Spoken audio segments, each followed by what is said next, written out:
I'd like to call to order a special meeting of the Avalon City Council, which will also include a meeting of the City Council acting as the Housing Authority on Tuesday, June 27th. Please stand for the Pledge of Allegiance. And begin. I pledge allegiance to the flag of the United States of America and to the republic for which it stands, one nation, under God, indivisible, with liberty and justice for all. And if we could please have the roll call. Councilmember De La Rosa? Here. Councilmember Lavelle? Here. Councilmember Schickling? Here. Mayor Pro Tem Ponce? Here. Mayor Marshall? Here. And are there any announcements or written communications? I've received none. No. Okay. Oral communication, this is an opportunity for members of the community to speak on items that are not on the agenda. You will be limited to 2 minutes and no action will be taken. Okay, general business. Thank you. First item for general business is Xylo International Group LLC awarding a contract, and we're asking council at this time to authorize the city manager to execute a contract with Xylo International Group LLC for a not to exceed sum of $35,000. And Jocelyn, I don't know if you wanted to address this at all. Just one comment because it came up at the last council meeting. Xylo International seemed very excited at the fact that we had community members and council members who are interested in participating with the door-to-door, and they would come up with a way or a suggestion to city staff on how that confidentiality could be maintained. So it's more of like an introduction, to the consultant and ensuring that we're maintaining that confidentiality. So that's the only other comment I wanted to make. That's great news. Thank you. Okay, but I was curious, for the people that are going to be going door to door, is that their staff? Are they going to hire people from here? Like the census hires people from here? It would primarily be their staff. They would be wearing, polo Right. shirts or something that designate them as a professional contractor with the city. Right. Yeah. Okay, yeah, just curious if they were going to reach out to people here, but, no worries. And if they need people that are bilingual, there's people in this town that could, because I read that in their thing, it's like, Right. they can't speak Spanish. So, anyway, just wondering. Thank you. Yeah. Yeah, and by when do you think they would start implementing this? I mean, what's the time frame kind of, más o menos?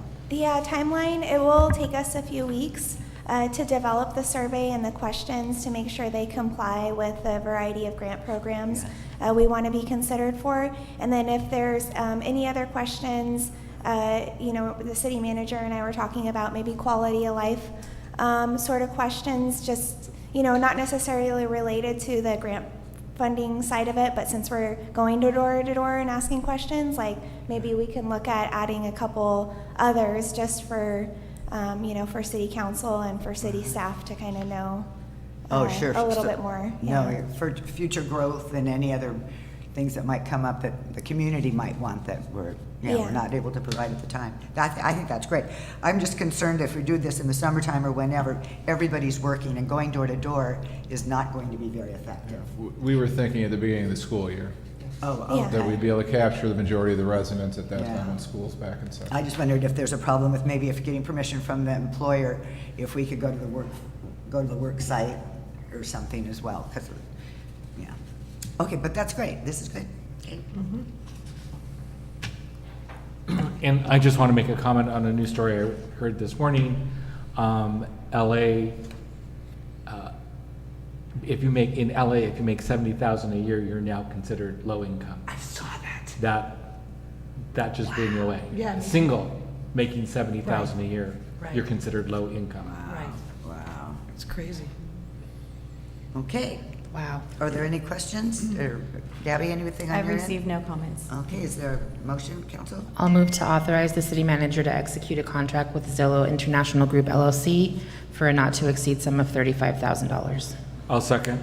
Moved and seconded. Call for the vote, please. Councilmember De La Rosa? Aye. Councilmember Lavelle? Aye. Councilmember Schickling? Aye. Mayor Pro Tem Ponce? Aye. Mayor Marshall? Aye. All ayes. Thank you. Item 2 is the award the above-ground fuel tank procurement. At this time, we're asking council to authorize the city manager or his designee to procure an above-ground fuel tank from Western Pump per the specifications designated for the underground fuel tank replacement project at a cost not to exceed the sum of $160,000. Good afternoon, Bob Greenlaw, Director of Public Works. A little background here for you to consider.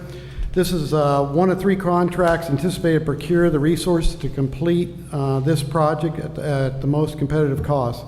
In addition, this procurement, there will be a construction contract for the above-ground tank enclosure and another construction contract to provide the gas station scope of work as well as removing the underground tanks. Those are all kind of specialty items that fit best with island resources and Overtown resources. So to make it cost competitive, we broke them up into 3 different contracts, okay?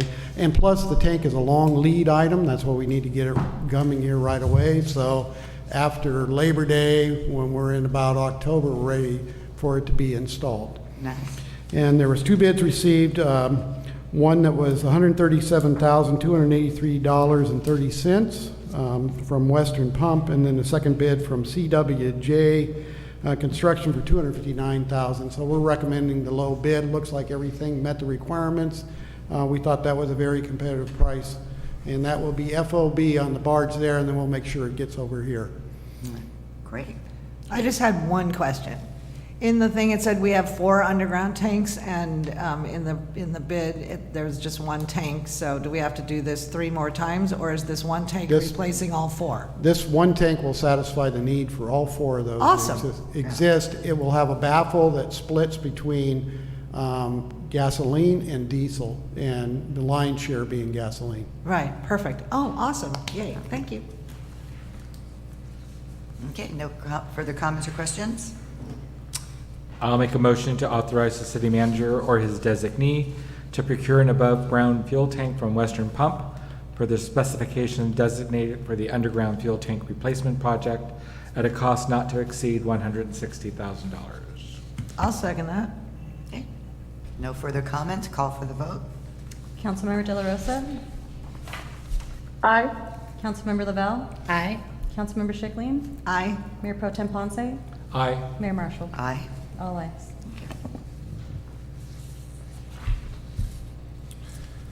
Okay, item number 3. Just want to say item number 3, this is something we've been working on for quite a while. We have a deadline on this, and that's why it's here before you, but it's pretty exciting. We're asking at this time, council authorize the purchase of vehicles, charging infrastructure, and digital signboards that will all go to facilitating really the revamp, redesign of our transit system and move it towards a micro-transit system. So at this time, we'd ask council to adjust the fiscal year 22-23 budget to reassign $305,500 from the commuter subsidy program to vehicle replacement, and authorize the city manager or his designee to purchase 5 E6 GEM LSV vehicles as submitted in the documents, 2 digital signboards, and other items to accomplish installing the charging infrastructure and assist with emergency response for a not to exceed sum of $305,500. And just to let council know, this idea overall currently that we have with the opportunity to do what we're doing both with the 6-passenger or 6-passenger plus Ford electric vans. We received grant funding to purchase 2 of those, and then we also have this funding that has come to us that can purchase 5 of these 6-passenger all-electric GEM vehicles. These, we feel, fit much more with the island, much more with their transportation needs, a much smaller footprint both from a parking standpoint and on the road standpoint to move people. We think the ridership, hopefully the ridership will increase with these vehicles. Our fleet will be entirely all electric at this point once we do this. And the digital signboards not only function for the microtransit and the public transportation system, but also will be a wayfaring opportunity for us to put information up there. There's a camera on there. People will be allowed to hit the button, take their picture, post that to social media, participate actively. We can post things that are going on in the city. We can change them from a computer here and have them posted downtown, and they'll be located eventually if there's something that works. We have the 2 now, but that can expand at all the bus locations Oh, or is that where we put that? transit locations. So that would be the idea. And how about maintenance? Will our staff be able to work on them when need be, or is there some sort of a maintenance contract that goes with this? Who would fix them if they break? The electric vehicles or the which items? The electric vehicles or the information kiosks? The vehicles. The vehicles. The GEMs. So that would be hopefully, I mean, with the all electric, the amount of the maintenance or things that can go wrong are reduced. Now, they're big. If the battery goes bad, it's a problem. Right. But we're not dealing with oil changes. We're not dealing with other things, the routine maintenance that our mechanics are currently working on. But the way we view this is the city should be the leader in the going all electric. And our mechanics have viewed the Ford electric van that's here. And I think they're eager to learn what they need. I mean, you open the hood, there's not much there. There's no engine there, right? So, Right. so we're hopeful with all new vehicles and being electric that we will be able to maintain them, but hopefully the maintenance will be significantly less. Okay. Do those windows roll down, or are they already always sealed in? Well, on the GEMs, Yes. really what we're looking for, we're getting the doors, as the doors are an option, we're getting the doors installed, but in the summer, we would look to remove the doors entirely and have it an open-air vehicle. Okay. But I believe, and I'm not sure, I believe the windows do roll down, right? Yes. The ones in the side, even there Yes. too? Okay. The passenger. Okay. Okay, yeah, that's what I was wondering about too, because Yeah. it said open-air vehicles, and I'm like, there's Well, doors there. Yeah, they're almost like Jeeps. The doors are removed. Yeah. Got it, okay. And where are we gonna put these? The vehicles, And where are we gonna charge them? charge them. So we're working on, and Bob Greenlaw is working on a location for the charging of the vehicles, which right now our transit vehicles are behind City Hall, but with the anticipated start of the Five Corners project, that we're looking to move them anyway. So we're going to move them behind City Hall, and we're going to have charging stations installed back there. We already have some infrastructure there, so we'll be able to put them, hopefully all of them back there. And then when we build units there, we'll have to relocate them? But that's a ways. We have a plan B. Of course you do, Bob. We have a plan B or a plan A after that, after Five Corners is done. And realize during the Five Corner project, the new parking lot for the city hall is going to be all electrified. So that's where there's landscaping out there right now in the back of the finance in that triangle Right, there. good. That's all going to be small parking spots with the ability to be charging for city employees during the workday, but you know, at night, there's others that can come in and do it.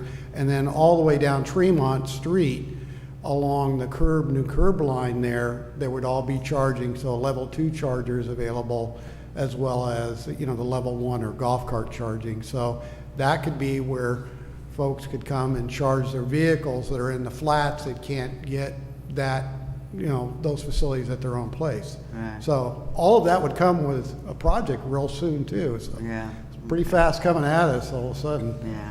I guess, and I'm jumping the gun, but it's not about this exactly, but I'm really concerned, would really like us to look at the ability to plug into their home, because there's ways to do that, because I don't think a lot of people are gonna drive their car to the end of the block and then pick it up later. They're gonna, if they're on the, and if you're on a hill, and anyway, I think it really needs to be So we're looked working into. on that. Okay, good. So that's a further discussion. at Because some other people want to point in buy time. electrics right now, but until we can say this is how you can do it, it's not going to get done. So our first step in the process is really working with Edison, seeing what their infrastructure is, and then what we could do besides just trying to connect something to the street from somebody's personal residence, which, when you start thinking about the magnitude of that being in multiple locations, it becomes problematic, so. For Edison? No, not for Edison. I'm Oh. talking about individuals running cords or running things under walkways and that as such. So that we're trying to come out with a more Okay. global community solution. Okay. But Edison supplies us with the power, and it comes down to poles, and then it comes down to distances, actually, that you've got to supply those power to a certain point where you charge. Right. And that's a distance away, so it's just like your extension cord. You get too far a distance and it doesn't work, Right, right? So, right. so there's some details to work out with Edison first on that. Okay. As we So start. maybe while we're doing that project, we can talk to Edison about undergrounding all the lines too. Let's get some Okay. grant funding for that. Yeah, there is the underground fund, the Rule 20 fund that still exists. It's not large, Yeah. but it could do a piece of a project. Yeah. Okay, I'm sorry to digress, or. I don't know. or There's a couple advance. of projects we've been looking at. TikTok actually has a pretty fascinating electric charging section of their world. But Norway especially, and a lot of other Scandinavian countries have figured out how to charge on-site without having to be connected to your own home, but to have your own fund to be able to then connect. So that no matter where you end up parking on the street, because you don't always get to park in front of your house on that side. So, yeah, there's definitely options out there that we've been checking out and looking at, so. Okay, great. Yeah. Okay. Okay. This is really encouraging. I just want to thank you I guys. This know. is something we've been talking about for a Yeah. while, and to have it come to fruition, have the funds to do it, have it be grant funded, and help assist the community in a better way than what is currently in existence, even though it's helpful, is amazing. I'm very encouraged and excited about it. Thank you Yeah, guys. it is. Okay, council?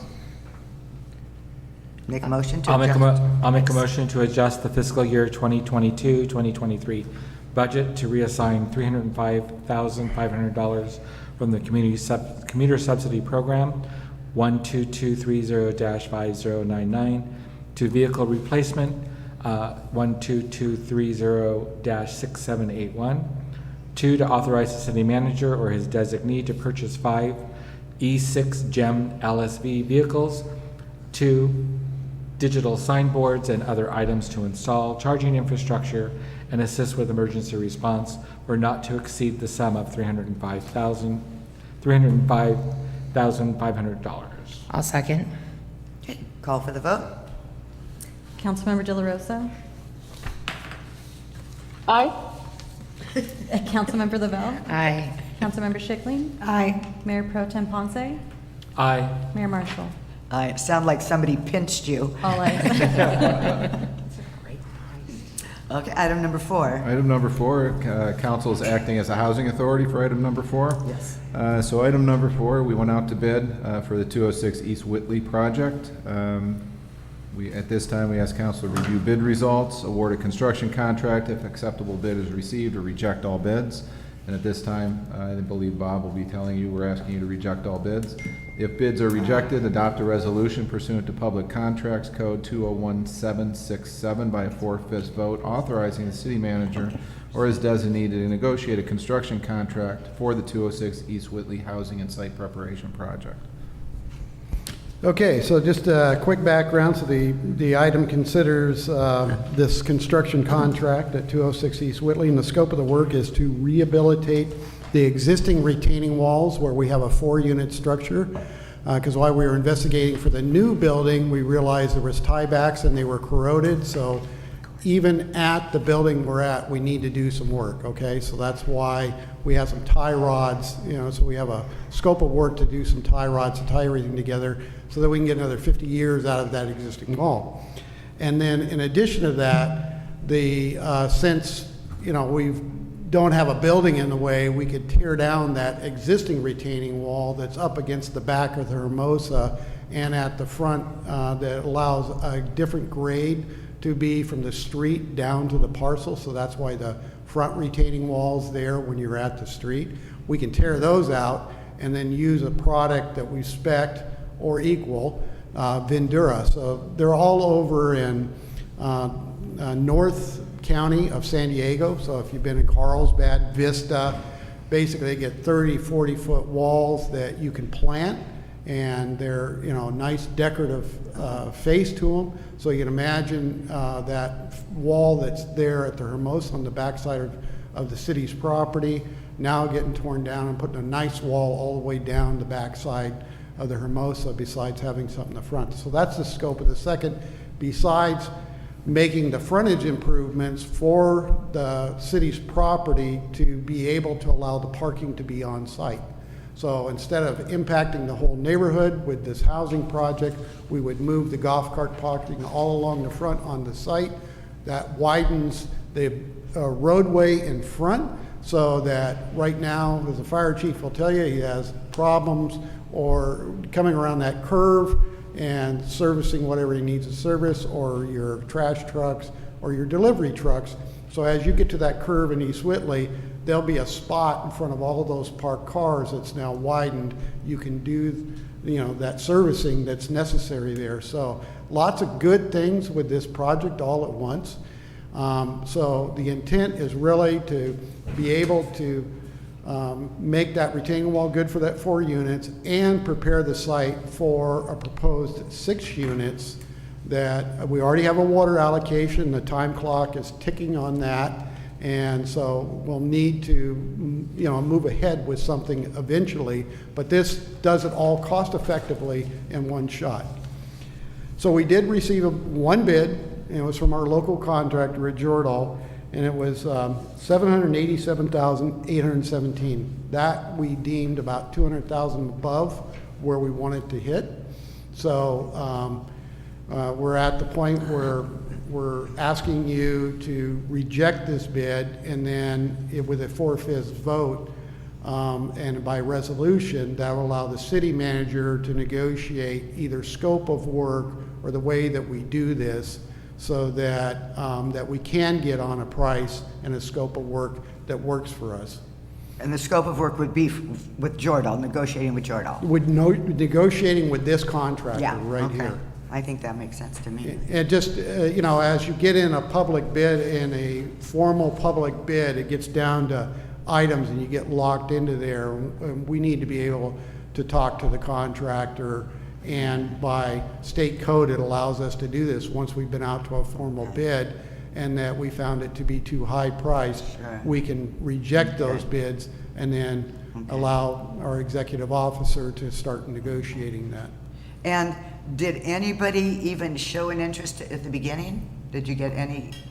We have seen no other interest besides a subcontractor bid on that Vendura Yeah. wall. Okay. And they're a specialist in that wall, and from what we hear from them, they'd be ready to move in and get that piece of the job done.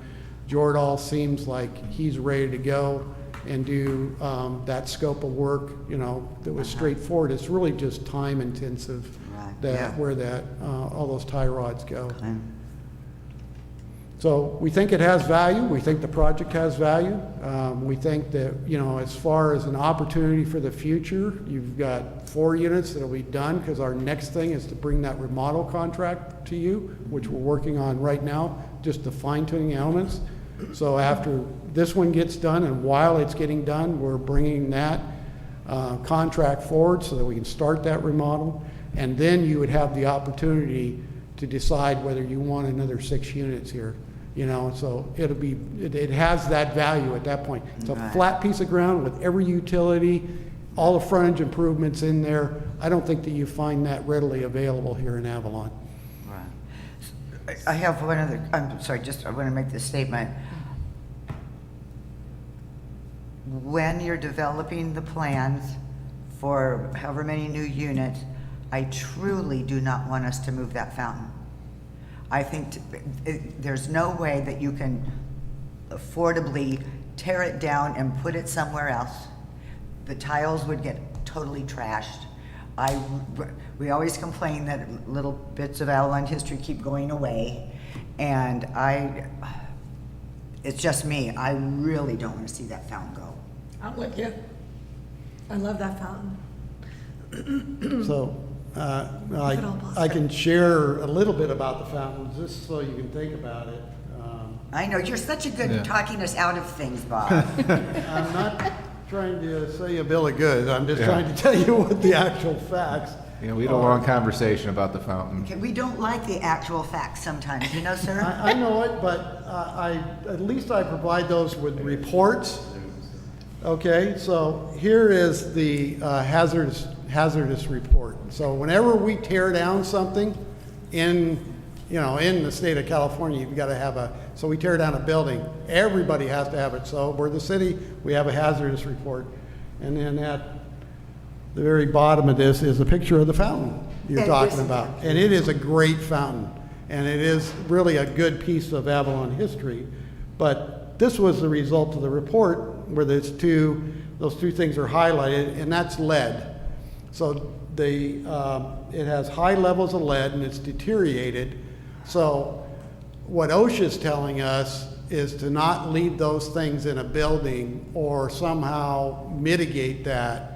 And that's both for small children and for pregnant people that are pregnant. You're not supposed to be around lead. And so there's several ways we could do it, but there eventually is going to come some number that you're going to say that we've got to spend to be able to save this, and you go, what is that? And is that beyond what we really do want to spend? Because it's not the fountain in the middle of Sombrero Circle. It's not the fountain that it is, but there's other things we can do with it, because there's already groups that have shown interest to be able to preserve the tile pieces of it, and so Who's that? today we were talking at least to like the museum, and they were interested, but you have to be very careful how this gets stored and how it gets presented, and it's something that somebody shouldn't just pick up the tile. It should be protected, and so that's why I brought this out, because I knew that there may be some concerns. And I wanted to show you us as project managers as we're moving through this. If I'm going to work around this on the site, it starts becoming costly.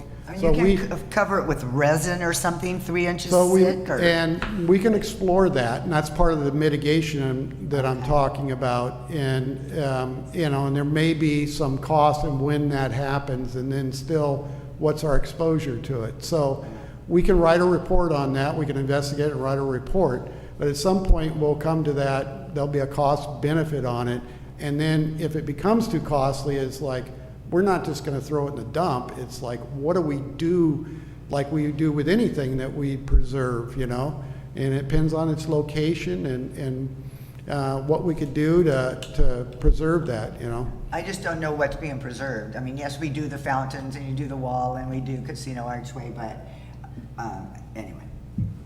Well, whatever you can do to try to save the fountain, in my mind, is very Okay. important. Okay, so We agree. to honor that, we brought this up just so we could discuss it. Because too. Jamie told you when I talked to him, I was on that bus the other day, right? I won't mention any snitches. Oh, I know. That's okay, we're all in one big family. There's gotta be at least one snitch in that family here. That's why he's behind bulletproof glass right there. Okay, Daggers so, aren't getting through, huh? I guess, is there any questions on that? I've got plenty of exhibits. If you want to see plans, you want to see plans of, well, at least the layout of the potential new building, where it would be. We have those kind of things available, but not to get too far out of what we're discussing now. Yeah. Right. But I just wanted to make sure that we had those things available to you as you make a decision. I think we need to get the retaining wall done first. so- Right. Yeah. And then continue on. But at some point, I'd like to see the plans. Yeah. Oh, yeah. Oh, yeah. But, yeah, but I Would know the- that's not what we're discussing right now, but That's yeah. not what we're discussing. Would the appropriate motion be to reject the bid and then to adopt a resolution, or just to adopt a resolution? We would have The to appropriate reject. motion would be first to reject the bids, and then after you reject the bids, then adopt the resolution by 4/5 vote. 2 separate motions? 2 separate motions, yes. Oh, hi, Scott. Hi, Scott. Then I'll make a motion to reject the bids. I'll second. Councilmember De La Rosa? Aye. Councilmember Lavelle? Aye. Councilmember Schickling? Aye. Mayor Pro Tem Ponce? Aye. Mayor Marshall? Aye. All ayes. And then, So I'll move to adopt a resolution pursuant to Public Contracts Code 201767 by a 4/5 vote authorizing the city manager or his designee to negotiate the construction contract for the 206 East Whitley Housing and Site Preparation Project. I'll second. call for the vote. Councilmember De La Rosa? Aye. Councilmember Lavelle? Aye. Councilmember Schickling? Aye. Mayor Pro Tem Ponce? Aye. Mayor Marshall? Aye. All ayes. Oh, and before we go to closed session, because that was the next line of business, 4th of July will be coming up. We had lots of water balloons in the harbor last year. It was a mess. Can we make sure through social media, and can the harbor department tell all voters they are not allowed and they will be cited for littering or whatever the heck? Horn?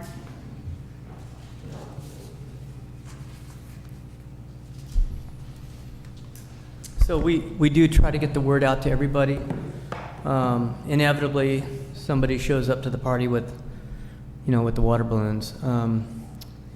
We generally handle that on a warn and advise. However, if it's the wishes of the city, we can cite for that. We can cite for the littering portion of it. In most cases, it seems like when we catch them and then we explain it to them, then they're willing to put them away. It's just that, like I say, so many people get into water fights that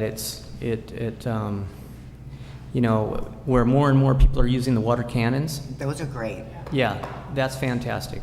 Yeah. But we had our own local people with Yeah. lots of water balloons last time, and that person specifically should be contacted. Yes, And correct.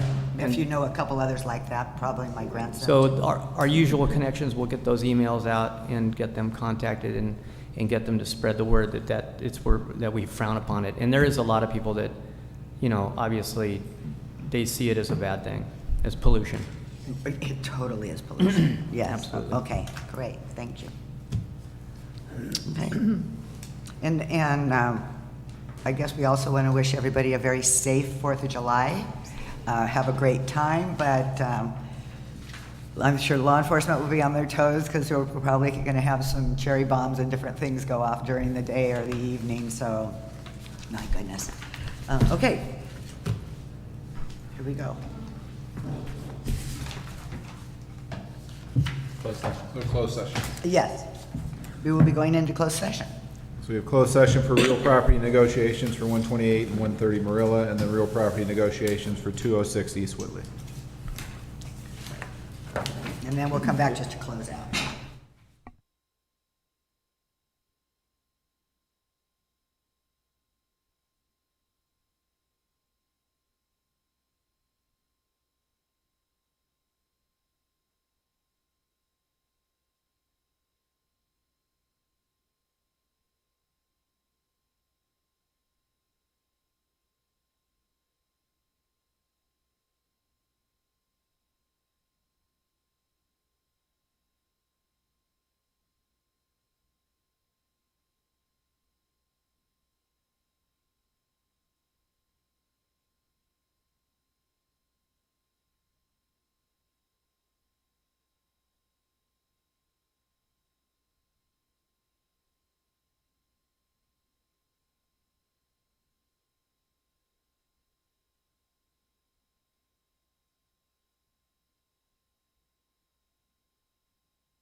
All righty, we're back from closed session, and there's no reportable action. Meeting adjourned.